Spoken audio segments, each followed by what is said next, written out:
Joker screenings are getting more security. Vidiots in Los Angeles is reopening. Robert De Niro has been accused of gender discrimination, and much, much more on this week's Cinematheq wrap-up. I'm TJ, and let's get right into the news, starting with the New York Police Department announcing that they are increasing security around screenings of Joker on its opening weekend. The heightened security will include both uniformed officers around movie theaters and undercover cops going into theaters. The New York Police Department spokesperson was quick to point out that there are currently no actual credible threats, but they're just taking this as a precautionary measure. This comes after a previous report of the US military sending out warnings to its service members, telling them to be aware of their surroundings when they go see a screening of Joker, warning that there could be a mass shooting incident at one of the screenings. Theaters are also a little bit worried and taking their own steps. Landmark and AMC have announced that people going to screenings of Joker will not be allowed to wear a mask or face paint into the screenings. So obviously people are worried about this, and rightly so. Right now, Joker is tracking to make about $155 million over its opening weekend, so there's gonna be a lot of people in these theaters.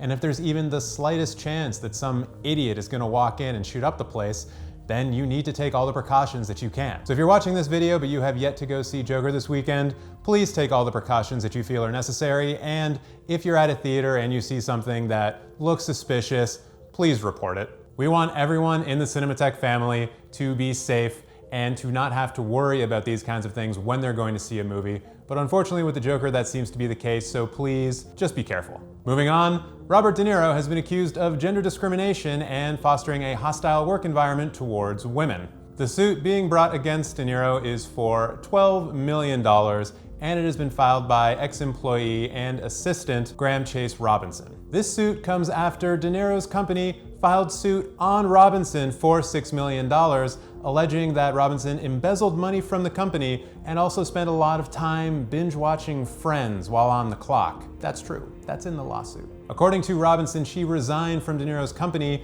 in April, and upon doing so, informed De Niro's team that she might be taking legal action against the company for De Niro's behavior. This then led to De Niro's team filing the initial lawsuit, which Robinson now claims has ruined her career and reputation. So right now, that's all the information we have, and this really just is a he said, she said situation at the moment. I'm sure as more details come out and we get more information, who's right and who's wrong on this is going to become a lot more clear. But right now, it's just a matter for the lawyers to discuss, and we'll have to keep an eye on it to see how it turns out. Moving on, a rare gem of a film has popped up on YouTube. It is Martin Scorsese's 1970 documentary, Street Scenes. It is Scorsese's first feature-length documentary, and it's actually the second film that he ever made. Well, second feature film that he ever made. The film documents two protests against the Vietnam War, one being the Hard Hat Riot on Wall Street in New York, and the other the Kent State Cambodian incursion protest that happened in Washington, D.C. The film has rarely been seen, which is too bad because it has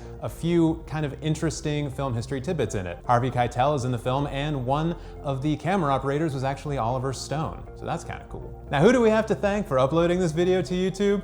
Why, none other than Conrad Barra. That's right, you've never heard of him and neither have I.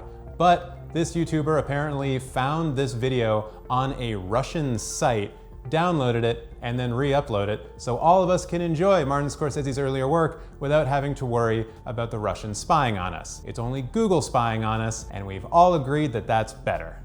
You can check out the film by clicking on the link in the description, and when you're done watching it, let us know what you think about it in the comments below. Moving on, Eric Gardner at The Hollywood Reporter is reporting that authors and screenwriters who sold rights to works in the 1980s are now filing terminations on those rights so that they can get the rights back to their own works. Yes, let's have a news story about horribly complicated copyright issues. But don't worry, it's actually kind of simple. In the United States, a law was passed in the 1970s stating that authors of works could, after a 35-year period, file for a termination on rights granted to another party. In this case, the author of a book granting rights to a film studio, or a screenwriter granting rights to a film studio for an original work. And as we are about 35 years away from the mid-80s, when a whole bunch of films were being made that have been turned into classic franchises, we are now starting to see termination notices